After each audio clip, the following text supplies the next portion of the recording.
Well, SMX has come and gone, and we have some big money payouts to talk about. We're going to focus on the top three. If you want to look at the rest, you can. But obviously, Jet Lawrence, Ken Roxton, and Chase Sexton, the top three of the 450 guys. And we're talking big money.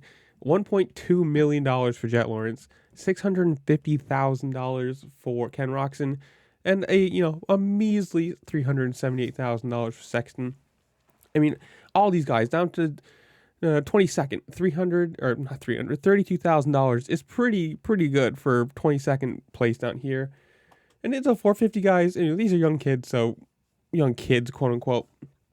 They definitely already have the money from sponsorship and everything. But Deegan with the $575,000, Joe Shimoda with the $350,000, and RJ Hampshire with $169,558.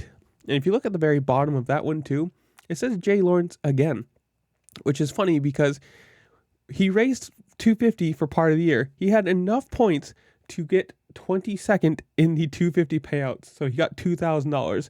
I don't know if he actually got it or not because he wasn't technically racing the 250s at that point, but who knows? And it is kind of funny because there's one of the Dirt Shark videos. There's somebody they interviewed who was saying, yes, it's big money, but none of these guys, this is not going to push a decimal point for them. Like, it's huge money, but until you get down to the 15th, 17th, 18th through 22, the money really isn't that much of a problem. But stuff like this is cool. It's big money. It's big fanfare for everybody. And especially for people like, Robin, Hand, Wilson, Josh Hill, Justin Hill, like the bottom, the 15th through 20th guys, that's big money for them, I would assume.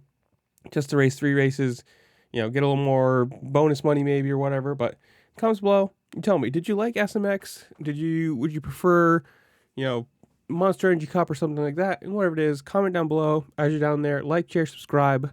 Do all the fun things this platform allows you to do because it really does help me out and I appreciate it. With that, I'll see y'all later. Peace.